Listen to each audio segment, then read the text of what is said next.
name is Matt Owens. Welcome back to another transmission from a Cult of Misfits. If you're into things like existential dread and interdimensional beings and the state of consciousness and the nature of reality, all the fun stuff, well, so am I. These are the things that I enjoy talking about on my podcast. So if you enjoy these things as well, I strongly and firmly, not too firmly, guys, I don't want to be pushy, but I seriously insist that you follow my podcast, A Cult of Misfits. You can also find me on Instagram. I post new content over there regularly. Yes, I said it that way on purpose, guys, okay? Regularly. Just go with it. Post a lot of pictures from my nature walks, my afternoon walks, where I connect with the all that is. Let Cheech, my sweet, sweet dog, chase squirrels. So check out my podcast. You can listen to it on Spotify, Apple Podcasts, YouTube, all the places, guys. Like if you're wondering, oh, I wonder if he's there. Yes, I am, except for Facebook. Sorry. Not on Facebook. Sorry to break your heart, but I'm basically in all the other places. Check me out on Instagram, Twitter, all of the above. Today, I want to talk about a little Buddhism. I want to dive deep. The meat and potatoes of this thing is going to be about the Four Noble Truths. So we're going to talk about suffering, the nature of, living in this 3D realm. Talk about Nirvana, how to get there according to the Buddha. But first, I want to talk about the tallest building. Nope, let's try that again. The tallest statue in the world. And I want to talk about a little analogy that came to me from the divine realms. Praise be. A little analogy about Chi-Chi chasing some rabbits that I think is going to resonate. So first of all, I was playing a little trivia game recently, and the question was, what is the tallest statue in the world? And I'm a big fan of trivia, guys. Love a good pub trivia. Big fan. If you think like, should I invite Matt to do trivia sometime? Yes, the answer is yes. Please invite me. I would like to be on your team. So the tallest statue, I was like, oh, well, I think that's well, what do you think it is, first of all, before I give it away? Like, no spoilers here, but my answer was the Jesus statue in Rio de Janeiro, right? The big statue of Jesus with his outstretched arms, right? I thought, like, I'm pretty sure that's the biggest statue. So we went with that, and that was definitely not the correct answer. So I was like, well, we looked it up and we were like, well, what the heck is the correct answer? And we were all shocked. We were playing with kids and adults. And so all of the adults were like, wait, what? First of all, I highly suggest you Google it and look at it for yourself. The tallest statue in the world is one that none of us had ever heard of, which really surprised me because you would think that the tallest statue in the world would be just sort of common knowledge, but nope, never heard of it. And when you look it up, it's you just kind of laugh because you're like, holy shit, that is a really, really large statue. It's actually, if you can picture it in your head, it's twice as tall as the Statue of Liberty, which is 300 feet. And this behemoth is 600 feet. Now here's the deal. We're going to talk about this for a minute, guys, because I dove deep on the Wikipedia. I was asking the Chat GPT. I had a lot of questions about statues. All of a sudden, I started going down going down a rabbit hole. This is why I love trivia, because I just go down these rabbit holes and then I discover new things about the world. Where I'm like, how did I not know this before? Okay, so buckle up. We're gonna have a little gnosis today, guys. The tallest statue is in India. Okay. That surprised me too. I was like, okay, well, whatever. I don't know why it surprised me, but it did. Okay. And it's of one of their founding fathers whose name I don't remember. Um, One of their founding fathers, and he looks kind of modern too, which is surprising because I expected it to be like this beautiful, like, ancient looking statue or something that was kind of, Greco-Roman or whatever, right? But nope, it was just like a normal looking Indian guy, 600 feet tall. So So I look into it, and that's kind of a thing. So I started looking at all these other statues. Then I start digging into like, where are all of these others? I asked ChatGPT what the 20 tallest statues in the world were, and here's what else surprised me is I didn't recognize like any of them. And I'm like, how are these not common knowledge? And here's another weird fun fact is that 95% of them are in Asia, which is like, wow, this is really insane. So clearly I've never traveled to Asia, or maybe it would be common knowledge, I suppose, but um just a little fun facts for you guys. So next time you're playing pub trivia, whether or not you invite me, no pressure guys, but like come on. I'm free. I'm down. Uh when it comes down to the statue categories, I'm going to kick ass now. That's all I'm saying. Let's move on, guys. Today I was on a walk, and a lot of times I get these little analogies. They remind me of little Jesus parables, right? Just little things that I can relate to. My little human mind can wrap itself around and try to understand these, cosmic, this cosmic wisdom that, like, I don't think we're meant to get most of it, but these parables kind of help to break it down. These analogies. So anyway, today on the walk, Cheech just goes nuts. He's a long-haired Chihuahua, guys. In case you've never seen him, I posted on my Instagram. If I can lure you over there with pictures of sweet Chi-Chi. Um, but anyway, he goes bananas for the rabbits. He's never caught one in his life because his sweet little legs just don't go fast enough. Sorry, buddy. He's here. He can hear what I'm saying, and I don't mean to. I still love you. Okay, I won't judge you. But today he was like, chomping at the bit to chase this rabbit because he could smell it. So he's got his nose down to the ground, and he's just like furiously, his nose is sweeping the area looking for this, Bugs Bunny, right? And so the thing is this often happens is he can't see the rabbit. He just knows it's nearby somewhere in these, briars, these blackberry bushes. Um, I always like calling them briars because it makes me feel like like I live at Downton Abbey or something. I feel like British people call them briars, and I feel fancy when I say it. If I say blackberry bushes, I feel like a hick, like some redneck, like, oh, blackberry bushes. No, that's trashy. But briars, that's where cute little rabbits live, and that's that's a part of a children's story, right? Like that's precious. Blackberry bushes, I could do without those. But anyway, so oftentimes he can smell the stupid rabbit, but I can see it, and he can't see it because I just realized today that it's because he's colorblind, and the stupid rabbit is camouflaged for a reason. But my predatory eyes could detect the rabbit. And I could see it sitting like, 3 feet away from Chi Chi, just like not moving a muscle, just, not wanting Chi Chi to attack him viciously. Um, but it was just sort of a parable in my own life because oftentimes there are these things that we have this knowing, this gut instinct that like I just know something's around the corner. I can just feel it. I can't see it with my human eyes, but I just fucking know it's there. I can't explain it, but like there's like I can just feel it, right? I feel like that's what Chi Chi often does is he can sniff it. He knows that it's real close by. He just can't fucking see it yet. And it sort of translates over into manifestation, these things that we want in our lives, where you're like, I can feel it in my bones. Something's right around the corner here. Um, and you're just sniffing around, right?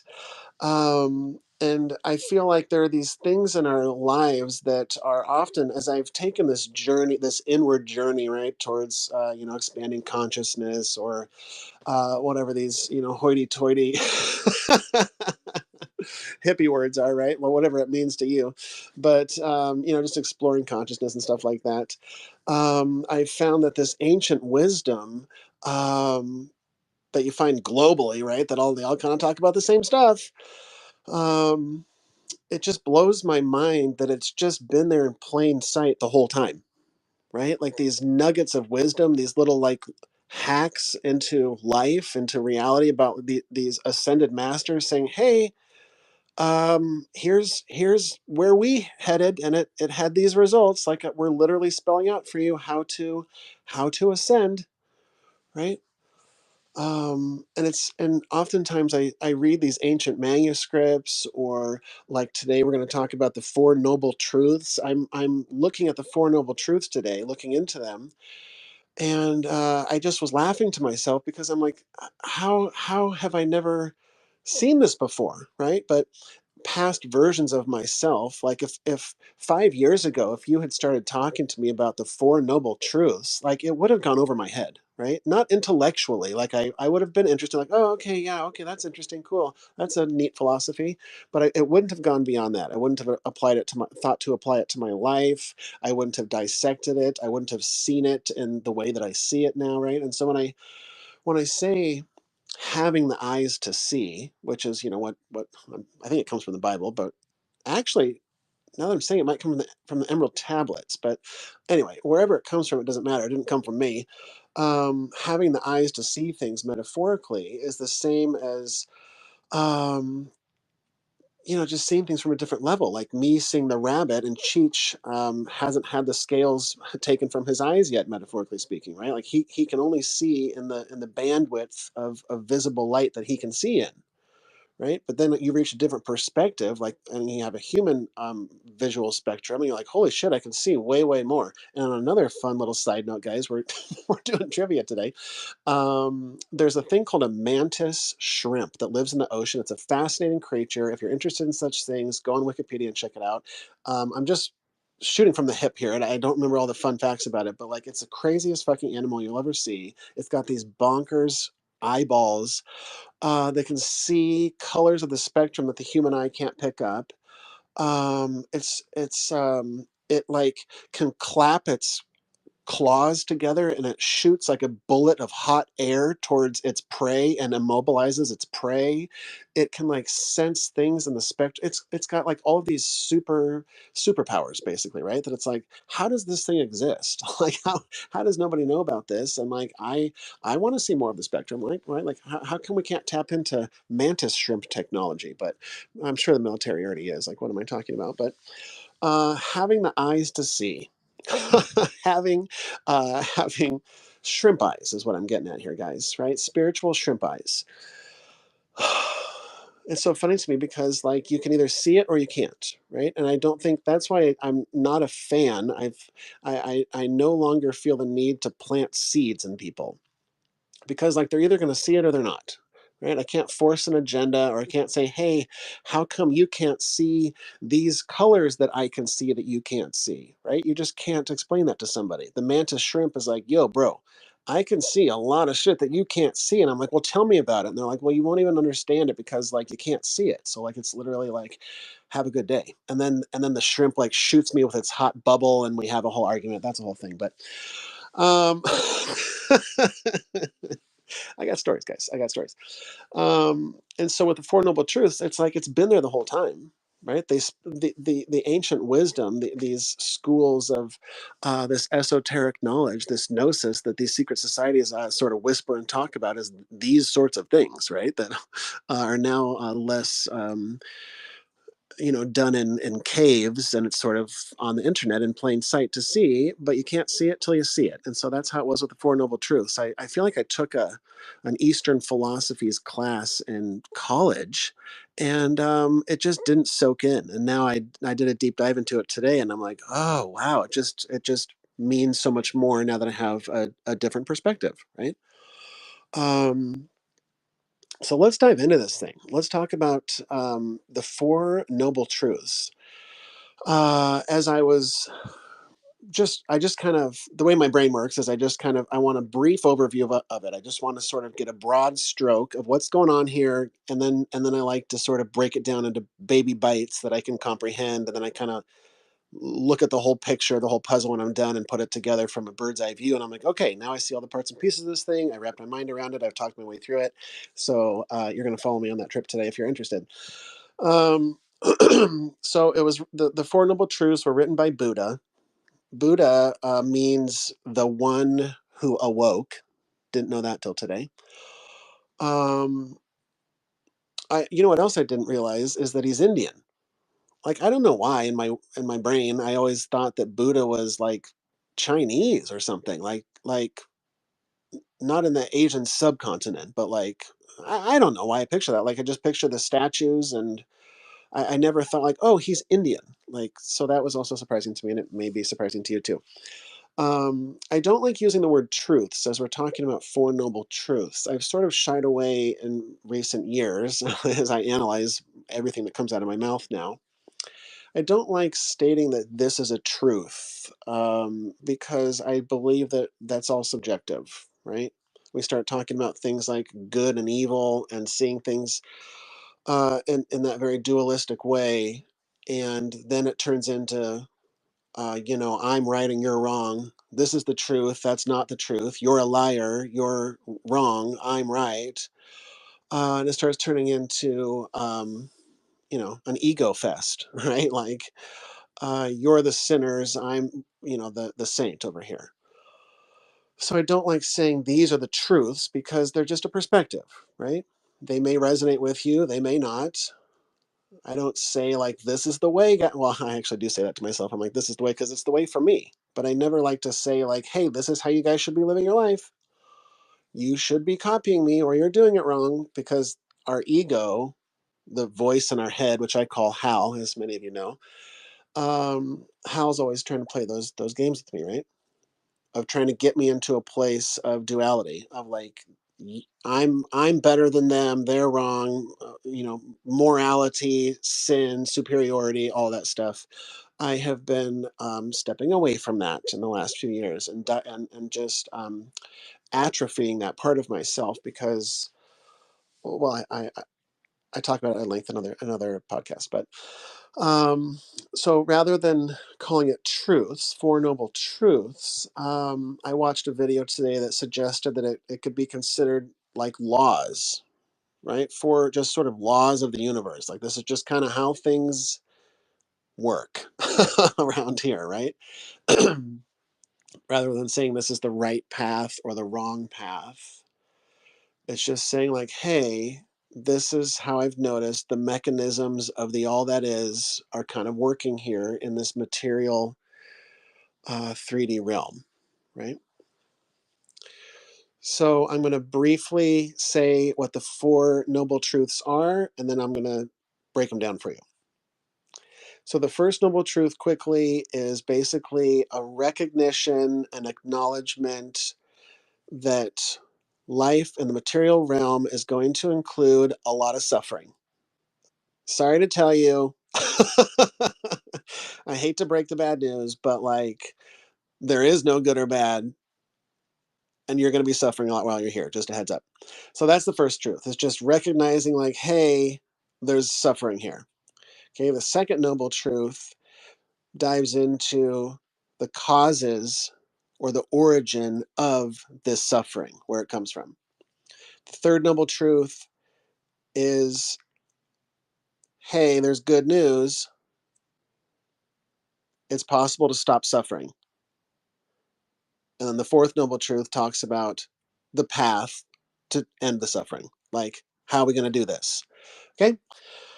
So we'll start with the first one, which is just saying, hey, y'all are going to deal with a lot of suffering while you're there. Okay.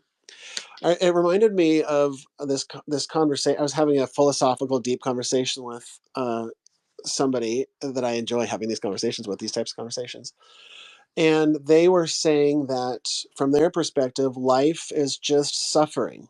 Life is just an endless string of suffering.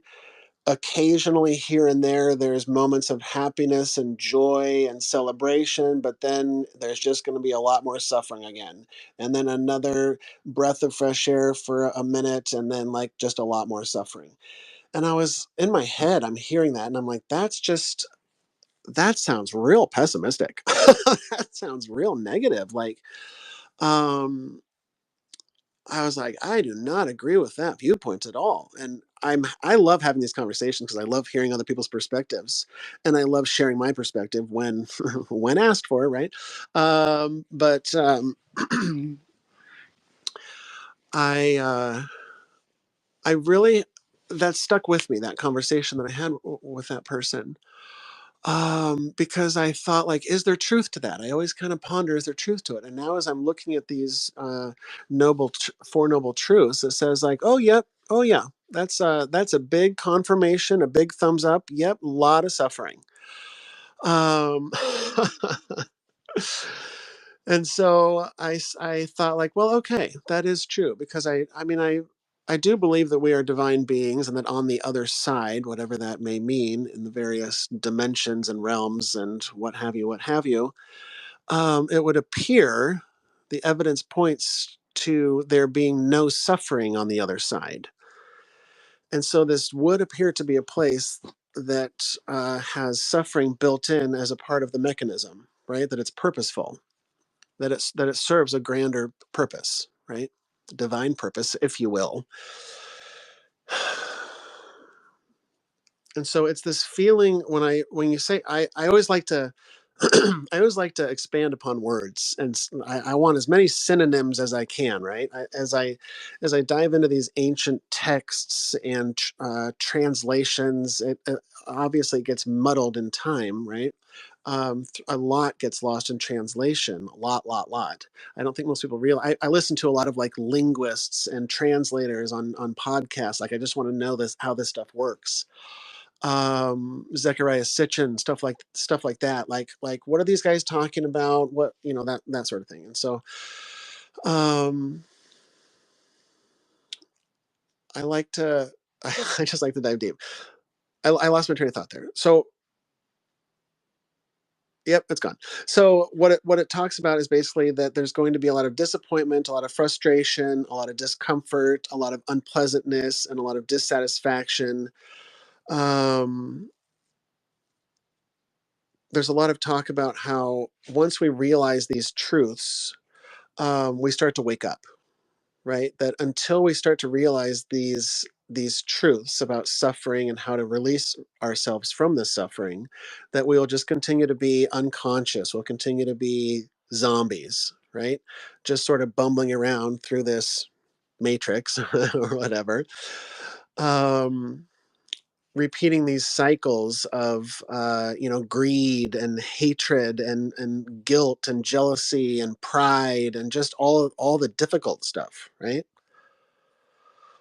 And until we start to realize that we're stuck in this pattern, then we're just kind of bumbling around like zombies. Okay, so that brings us to the second noble truth, which talks about the cause or the origins of this suffering. Like, okay, great, there's suffering, we know it's here.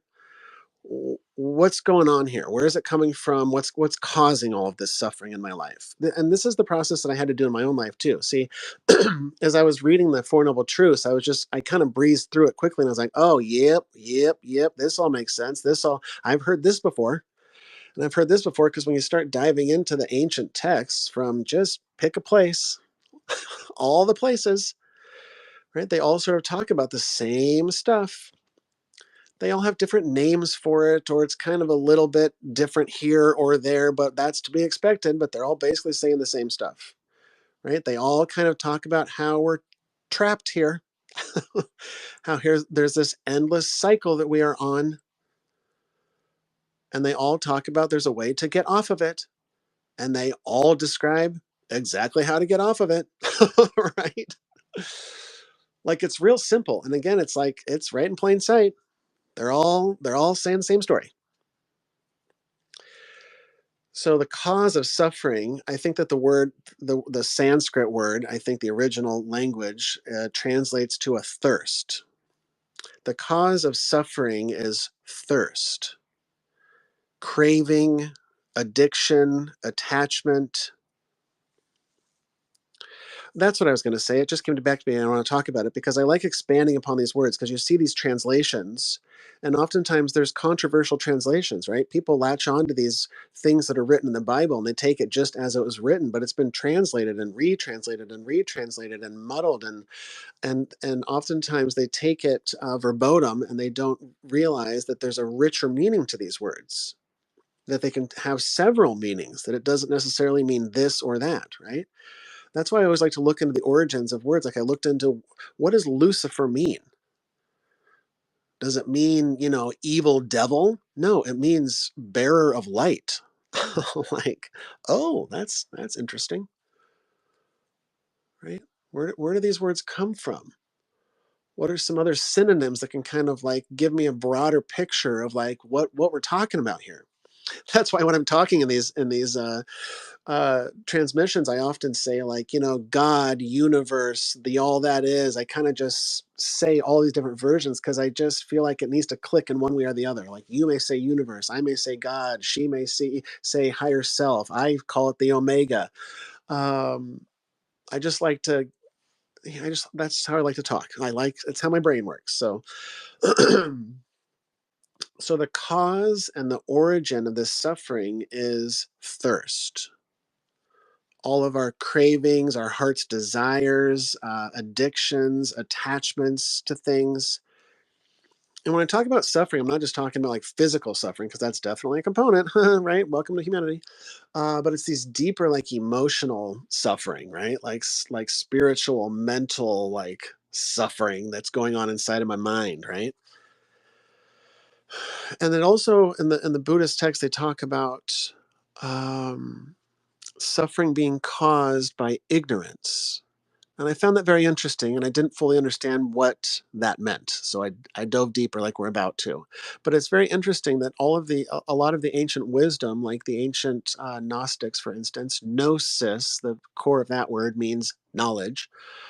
And their whole game was just trying to gain as much freaking knowledge about the cosmos and the way things work in this reality as they could. And they believed, as many of the ancient cultures just believed, that this was the way to break the endless cycle that we found ourselves on, samsara, or the wheel of time, or whatever, whatever. And so ignorance is having a lack of understanding about the true nature of reality, which is going to lead you to ultimate suffering. So, a lack of understanding about the true nature of reality. For example, it's saying that everything is all connected and that, hey, this is all just a big illusion. And once you realize that, the nature of what's actually going on here, then you can start this process. You can now start heading down this road of getting off of the wheel, of breaking this pattern that we've been on for ages, perhaps, probably. Time is an illusion. And so this ignorance is because people are perceiving the world inaccurately, according to the Buddhists. And when you perceive the world inaccurately, it can lead to confusion, delusion, and ultimately our good old friend suffering.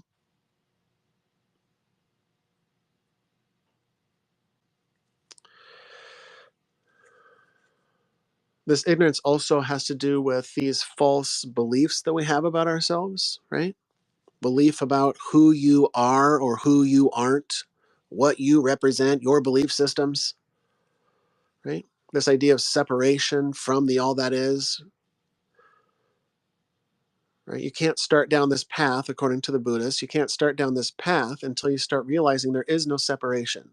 God isn't out there somewhere in the clouds, in heaven, in another dimension, in a place that we can't comprehend with our human minds. It's none of that. And it's all of that, right? To speak in a kung fu way, right? Like,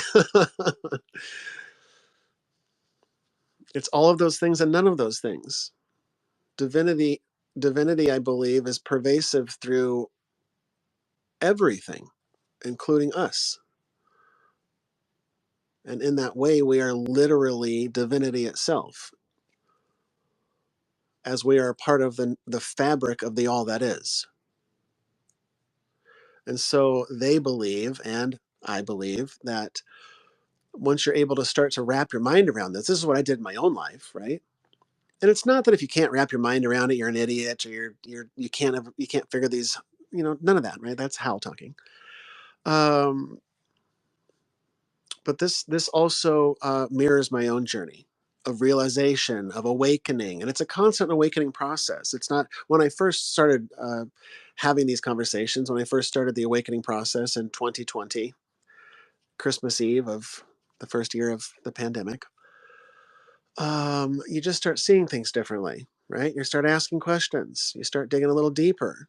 You start seeing things with new eyes. You start to see the rabbit in the briar.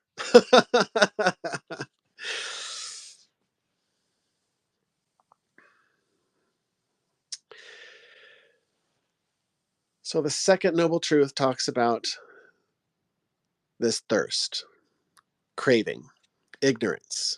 Okay, now we'll move on to the third noble truth. The third noble truth is a breath of fresh air.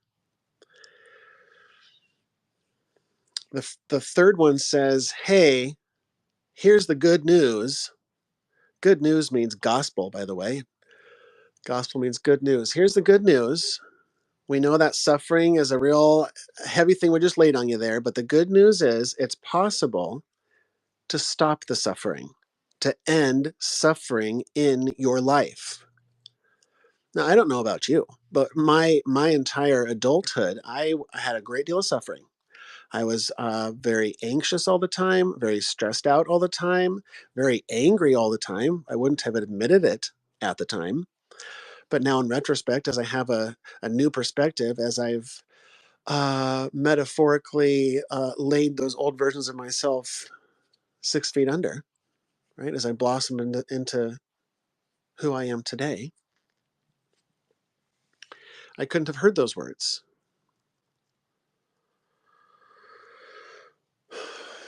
So, the good news, according to the Buddhists, the good news is hey, it's possible to end this whole thing, end all this suffering. And the way to do it is by letting go of all of your desires and all of your attachments. So it's super easy.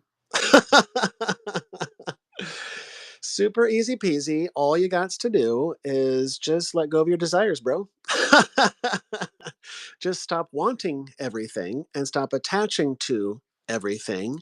And then you can achieve a state of liberation, of freedom, of inner peace, of nirvana, as the Buddhists say.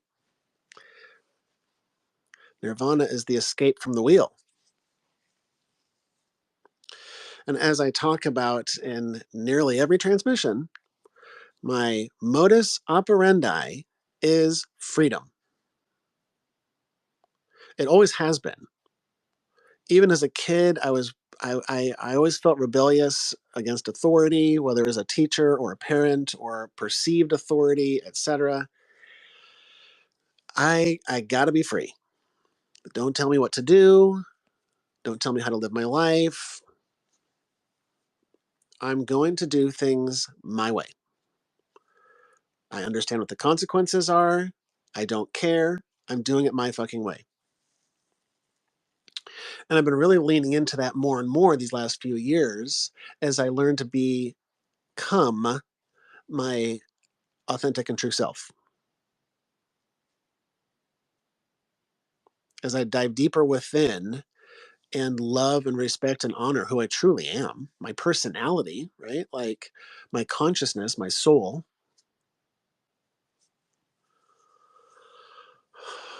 Um, this is just a guy that wants to be free. And so part of this process for me has especially the last few years has been just radically becoming more and more free in my life, and that means freeing myself in these ways that we talk about, the ways that the Buddhists talk about, the way that the Egyptians talk about, the way that the ancient Greeks talk about, the way that the Mesopotamians talk about, the way that they all talk about. And it's one thing to say like, yeah, that'd be great, I want to be free. Um, but I started applying it all in my life. Like it didn't happen overnight. I didn't do all the things all at once. It was just a lot of baby steps, a lot of tears, a lot of frustration, a lot of suffering, right? But I started realizing that as I listened to these quote unquote truths, that resonate with me, this ancient wisdom that we're talking about, when I started applying it to my life, it started working. If it didn't work, I wouldn't do it, and I wouldn't even be talking about it. I would tell you guys, this is a joke. This is a load of crap. This is a waste of time. Don't do it. 1-star review. But as it turns out, as I start applying these things into my life, um, it starts working slowly but surely, right? One way or another. Once I start dedicating myself to it, once I start practicing it, everything's a practice. I'm real terrible at the things that I'm new at, usually. Unless it's darts, guys. I'm a natural wizard at darts. I don't know. I don't know how to say that humbly, but Hal wanted you to know that I'm real good at darts, guys. But I'm just saying that, like, when you start these things, don't beat yourself up, as I did. That, like, it's just all a practice. It's all a practice, right? Letting go of your desires and attachments. Holy shit. It takes time, a lot of time. And I don't claim to be there yet, right? But I started putting myself into positions where I wasn't afraid of suffering. Because the truth is, I was terrified of suffering. I didn't want to feel uncomfortability. I didn't want to do things that I thought were hard, right? The stuff I didn't want to look at in the dark shadows of recesses of who I am.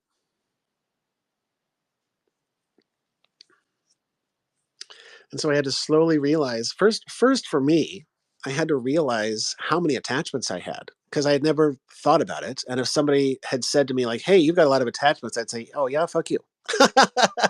Mind your business. But upon further reflection, upon a lot of meditation, and perhaps some marijuana to help me along the way, I came to see that, okay, fine, yes, fine. You got me. I have a lot of attachments. Okay, fine. I admit it. I admit it to myself, but I don't want to admit it to other people because that's embarrassing. But now I've got myself to a place where I can talk about it here. So, hi. I had a lot of attachments. Attachments to outcomes, attachments to how I wanted things to be in my life or not be in my life, wanting things in my reality to be different. That's what we're talking about here, right? Like, oh, I wish I had something I don't have. Wish I had a different job. Wish I had this relationship. Wish I had this house or this car or this situation or scenario. Wish my life was different than it is right now. That led to a lot of suffering. And I didn't realize it until I started looking at it. And I was like, oh, shit. Okay. Okay. This is going to be a real mother effort to, to deal with, but I'm going to roll up my sleeves and we're going to go to work. So I had to start getting myself to a place of not wanting my reality to be different. And that's called acceptance, which is, again, part of this Eastern philosophy, right? Of just accepting what is. Because I started finding that as I started practicing accepting what is, the amount of suffering was being reduced in my mind, in my life, in my reality. And that was crazy. I was like, oh, wow. It was like noticeable. I could see it. If it doesn't work right away, I'm like, this sucks. I'm not doing it anymore. But I was like, okay. I am, having more moments of serenity, right? They may be fleeting, but I'm getting more of them. They're peppered in a little bit more than they used to be, right? I'm having less frustration in my life than I used to. Like, okay, I can see it. Yes. I just sort of practice accepting. And as the Buddhists say, and as the wisdom says, this is the path to freedom. And it goes counterintuitive to the programming of our society or our mind or our family or religious system or whatever. There's no blame or victimhood there, but that's just the way that it works, right?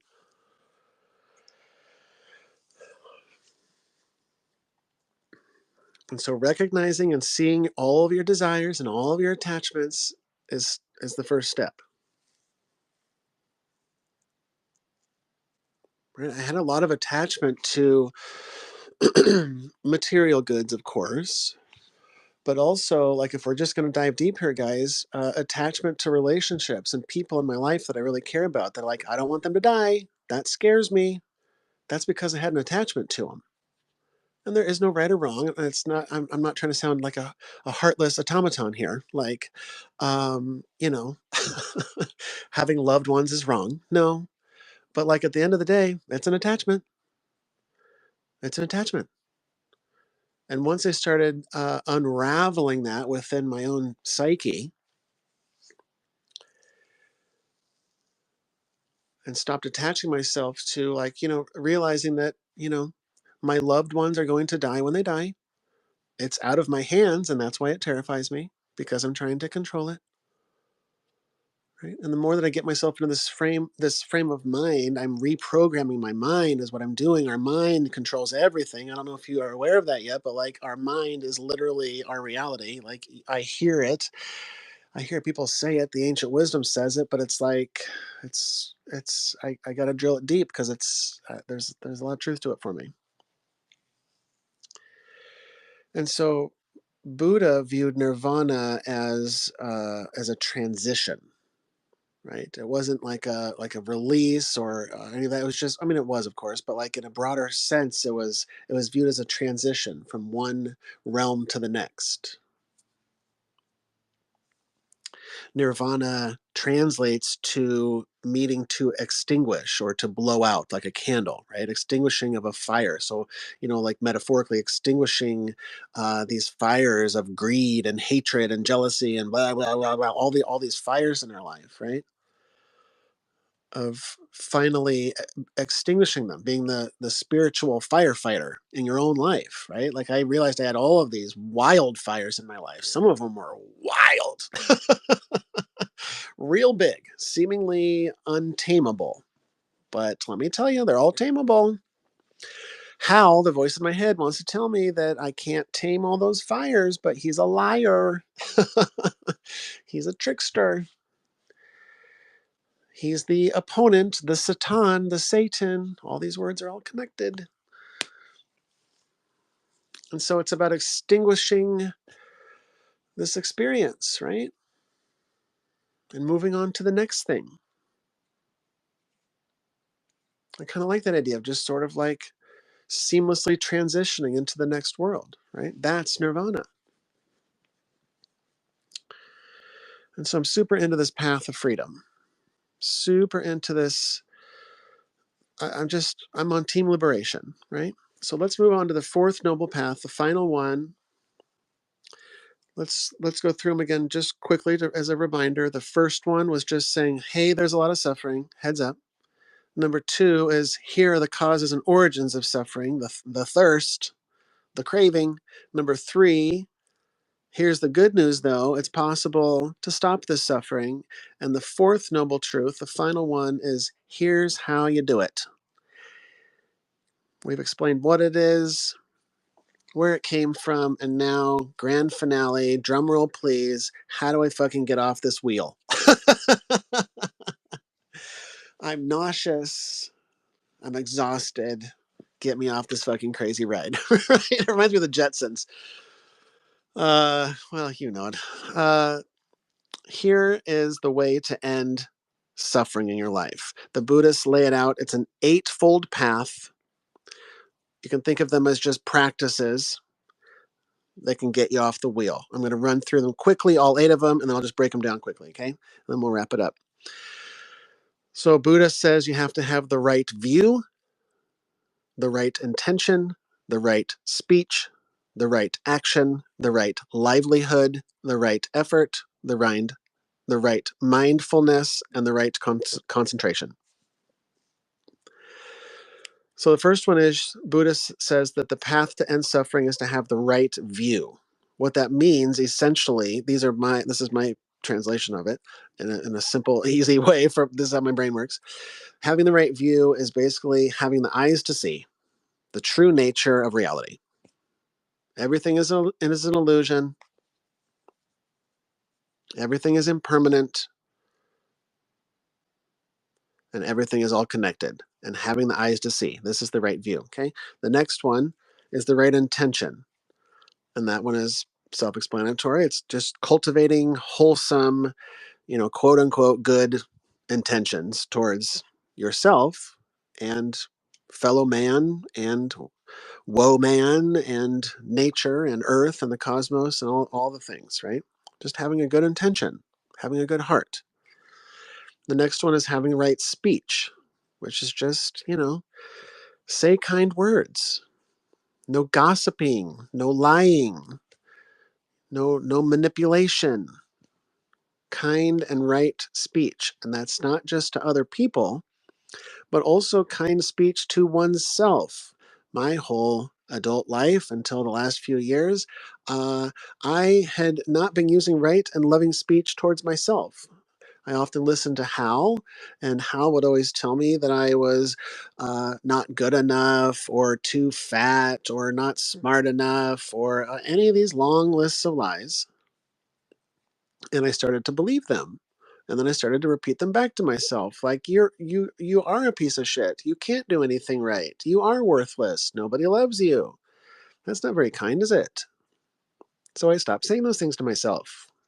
It took a lot of practice. It wasn't easy, but now it's just the way things are. I don't talk like that anymore because I practiced. The next one is right action, meaning don't hurt anyone. Right? Don't take actions that hurt people. You know, just saying mean things to people or physically hurting somebody. Um, don't hurt anybody.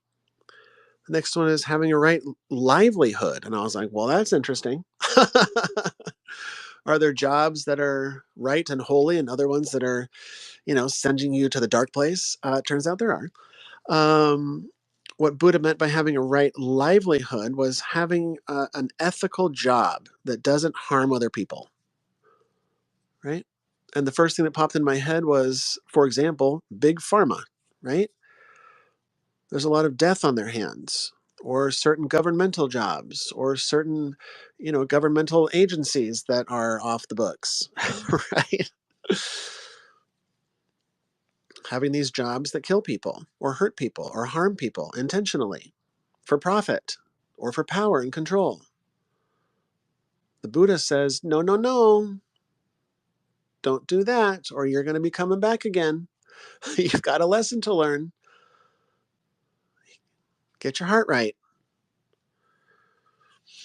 The next one is right effort, meaning to try your best, to always try to put your best foot forward, and to have persistent effort towards gaining balance in your life, towards balancing your habits, things that no longer serve you, cultivating just sort of these positive qualities in your life, reprogramming the way you think and talk to yourself and to others, just putting forth an effort, right? Oftentimes, Hal, the voice in our heads, will tell us that we're not doing a good job, or you're not doing enough, or you're doing it wrong, or all of that nonsense. And so it's just about, little bit every day. Some days it'll be a lot bit, some days it'll be a little bit, some days it'll be harder than others, but at least you put in an effort today. Good for you. I have to remind myself, good for you. Gold star, buddy. Like, the voice in your head's trying to tell you you only did a little bit. That's fine. It's better than nothing. You did a great job today, right? You did a great job practicing not beating yourself up. You did a great job remaining a little bit more present today. You did a great job not being fearful of the future today. Good job. Fuck, it's hard. Good job, dude. Good effort. The next one is right in mindfulness, which again is pretty self explanatory. Just staying in the moment, having an awareness of the now. And the key to that is with non judgmental awareness of it. How often I found myself judging these thoughts, these moments, where I'm at, like I'm not where I'm supposed to be, these sorts of things, right? Having a non-judgmental awareness of the things that are happening in my life, aka just be the fucking observer. Right? Just observe it and don't judge it. It's like easier said than done, right? Because of the programming. We're programmed to judge everything, primarily ourselves. We judge other people because it's an as within, so without situation that we're judging and hating on ourselves, and it's reflected outward onto other people, and we judge other people. You notice how you judge some people over certain things and not other things, and it's oftentimes the things that you're judging yourself on. Like, it's so crazy, right? When I first realized that, I was like, oh shit, that's pretty profound. I guess I never thought about it that way before, but it's true. So just having non-judgmental awareness was a real game changer for me, and it's a constant practice. It's not like I've figured that whole thing out, right? I'm constantly having to remind myself, sharpen that sword, stay sharp, and remind myself not to judge myself or others, right? It's so easy to judge those idiots in the government, right? Or what those people are doing. I sure do judge those guys. They're bad. Right? I laugh, but this is the reality we're in, right? So constantly practicing that. And the final one is right and concentration, in developing a focused mind. And that's primarily done, at least it was, I'll speak for myself, via meditation, right?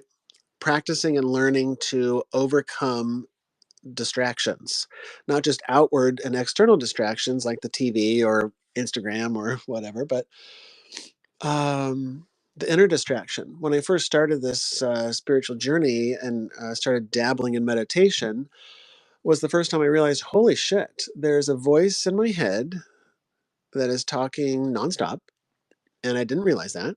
And that's probably why I'm so anxious all the time now that we're talking about it. But I didn't realize that not only is this voice constantly thinking, talking. It's not just that. It's songs from the radio, or what am I having for lunch, or thinking about the nature of the universe, or what that person said to me yesterday, or how this pissed me off, or how I'm scared about this thing that hasn't happened yet that I'm freaking out about. I had very little um, control over it. I was letting it run the show my whole life. I realized suddenly, and I was like, "Oh shit!"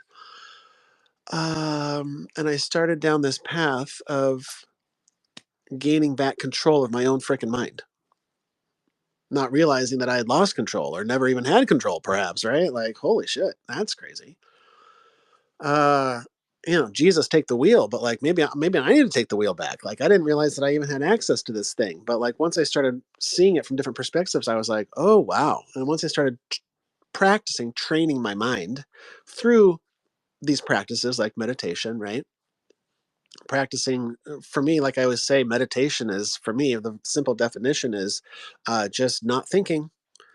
Doesn't matter what position your body's in or where you're at or what, just like stop thinking. Good luck. Good luck. But I now know that with practice, it becomes easier, right? And it works wonders. Um, because as the ancients say, this whole reality is our mind, our thoughts, our beliefs. That's what all this is. I had to realize that the cause of my suffering is me, my own mind and beliefs. If I believe that I'm suffering, then I'm suffering. But the real mind bender for me was like, well, what if I can get myself to a place where I don't view that as suffering, or I don't view this as suffering? That was like, holy shit, that's, wait, what? That sounds like, are we allowed to do that? Like, I've never heard anybody's talk like that before. It was totally new to me to like, I can train my mind to like not let things bother me like they used to. Like, wait, what? And then it works? Like, what? I just want to shout from the rooftops, like, hey guys, listen, like, how did I not know about this my whole life? It's because I wasn't ready for it. I didn't have the eyes to see. I wasn't there yet. I believe we wake up when we wake up. when our soul and the cosmos and the river of life bring us where we're ready to open our eyes. And so a focused mind is so important to me, I realize now, because as I've learned to reprogram the way I view, well, everything, right? Internally and externally, that with a focused mind, I have so much more peace in my life. I have so much more, contentment. I have so much less suffering. It's what we're talking about. I have so much less suffering. It's not to say it disappears permanently, because that ain't gonna happen. Sorry to tell you, none of the ancient wisdom says that you can shake that here in this lifetime. But um, theoretically, this is the path. This is the way out. We talk about when I first started this awakening process, whatever that means. Um, I started thinking I took the red pill and I'm awake now. And oh no, no, no, no, silly Billy, you started awakening. You can see things differently, but I believe this is a infinite situation, a constant unfolding and blossoming of who I am, right? Of discovering these quote unquote truths or laws of the universe. It's so fascinating, and it's really, as I start applying these things to my life, it just honestly, I'm sure you understand my intention. It's not like bragging, like, "Hey, I'm happy a lot." Right? I feel content a lot. It's because I've got myself to this place that's initially it felt really cold and robotic and very Vulcan. I just watched one of the J.J. Abrams Star Trek movies last night. Um, I'm kind of on the fence how I feel about that. I just need to take a sidestep here and talk about Star Trek for a second, guys, and I'll probably lose my train of thought. That's okay. It happens. Just go with me.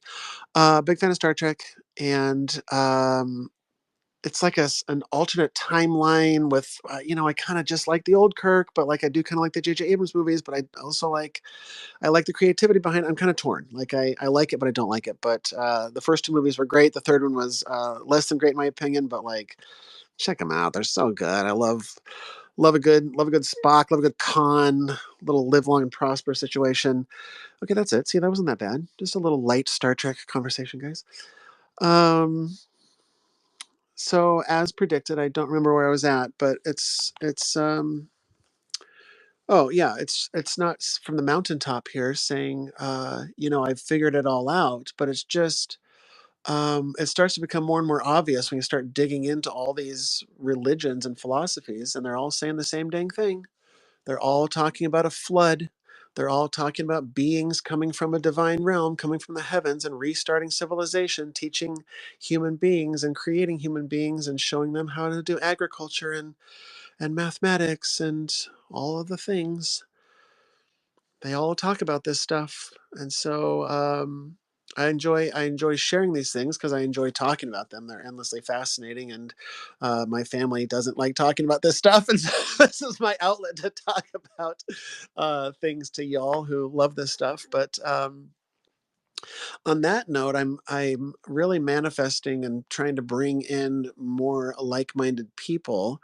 Um, to the cult, obviously, guys, because people who enjoy talking about this sort of thing and who are also on a similar inward journey and enjoy having these philosophical and esoteric conversations.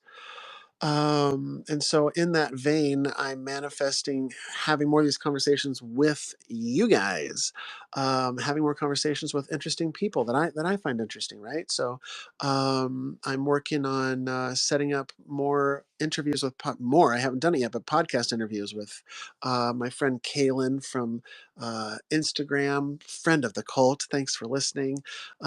She's great. I love talking to her. We do live. We've done a couple live videos over on Instagram. So check those out if you're interested in Kaylin Electric Self on Instagram. And I've been messaging with just some interesting people that I'm really having a good time talking with. That I want to have these conversations in a more public forum. That's where I really have been enjoying Twitter or X because they have these. They call them spaces where you go into. That's where I record the podcast. Actually, is in just one of their spaces, and it's you can catch me live if you happen to. But I record them over on Twitter and then put them on all the platforms. But it's just kind of like an old timey radio show where people just sort of they often have a bunch of listeners and they're talking about UFOs or spirituality, the stuff that I like to talk about, and it's just fun listening. It's like a um, just kind of a what am I trying to say? Like a town hall, a town meeting type thing where everybody just kind of voices their opinion and they're always very polite and respectful of other people, which I love hearing. Like people just are like, "Oh, I'm sorry to interrupt you. Go ahead." And "Oh, yes, I disagree with you, but I respect your side and your opinion." And I know there's a lot of places on the internet where you just don't find that nowadays, and so it's really refreshing to just hear people respectfully talking to each other and exploring different ideas and philosophies, and saying, I'm not going to hate you because you disagree with me. I'm not going to hate you because you have a different view of what God is or how the universe works or reincarnation or aliens or whatever, whatever. I know it seems like we're in a really dark place, and I think that in many ways it's because we are, but it's because we're supposed to be right now. That's everything is exactly how it's supposed to be, but we're heading out of it. I feel like we're heading into a really a new golden era, golden age, as predicted by the ancients and by the cycles and the yugas. That we're slowly breaking out from these paradigms that we've been in as a society, as a civilization, well, since the flood at least, right? Which FYI, I believe happened about 12,000 years ago. There's a lot of evidence for that, but just these things that are kind of hardwired into us. And so it does become like a challenge, a game to sort of like reprogram um, our nature, who we thought we were, right? I just love this game. I just feel like it's a puzzle, and um, I really love listening to real nerdy scientific, quantum mechanics, just the stuff that's often over my head, right? Michio Kaku, I was listening to something about him. Met Michio Kaku in Las Vegas years ago, by the way, and that was pretty cool talking to him. But that was before I was quote unquote awake, and so I didn't grill him like I would now. Like if I saw him nowadays, I'd be like, hey, can I need to, we need to have a chat. I got some questions, bud. Uh, but that's what I'm talking about. Is I want to have these conversations on the podcast, and so I believe that this is where it starts. I'm just doing it and getting the wheels in motion. That's how I believe things work and operate in this crazy, crazy matrix of ours. And so I believe that once I signal to the universe that I'm open to have these conversations, that someday I will have a conversation with Michio Kaku. I'm speaking it into being, right? I believe that's possible. Joe Rogan's on that list. Him and I are definitely going to have a conversation at some point, and it's just not here today. And that's what everything is all working harmoniously, right? Things that I'm like, oh, it's not here today. What's taking so long? Or am I doing it wrong? Or what do I need to do more of this or more of that? The thing I tell myself nowadays is I am harmonious with the all that is. And I just keep repeating it until I believe it, until I shut off the voice in my head that's telling me that I'm not harmonious, that I'm doing it wrong, that I'm blah, blah, blah, blah, blah. No, no, no, no, no, no. I am harmonious with the all that is. I am exactly where I need to be, where the universe wants me. Everything is primo. Primo. I have nothing to worry about. I have nothing to fear. And I've gotten myself to a place where I actually believe those words, right? There was definitely a time when I first started saying those things where I was like, I definitely don't believe that, but I guess I'm going to just fake it till I make it. I'm just going to say it till I start believing it, right? Because I did not believe those things when I first started this journey.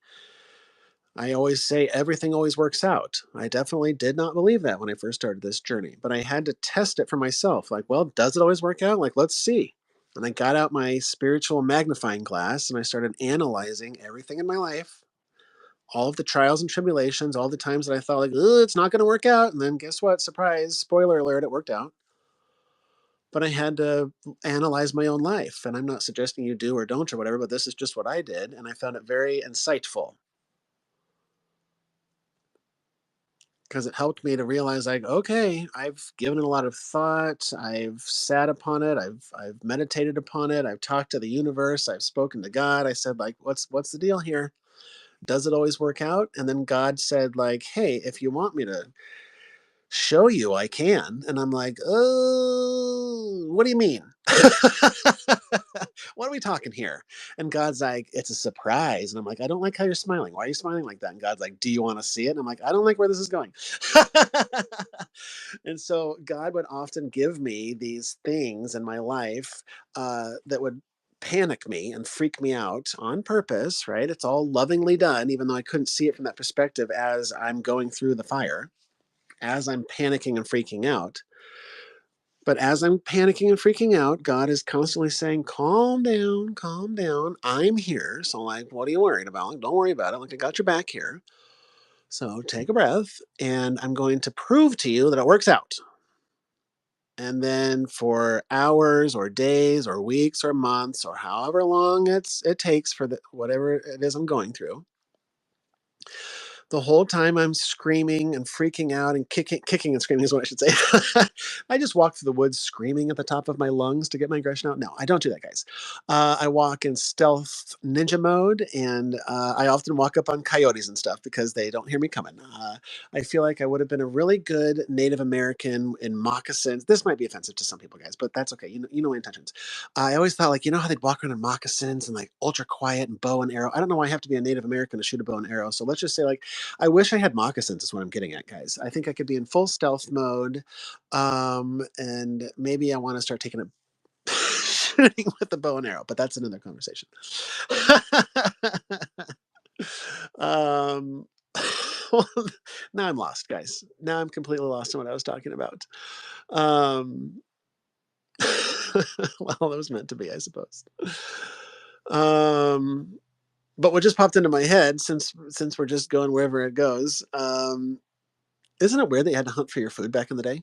Like, we just shop at grocery stores, and modern Americans specifically, most of us don't know, myself included. I'm raising my hand. Is like, I don't know where that cow came from. I don't know where that meat was raised, or like, we don't touch it.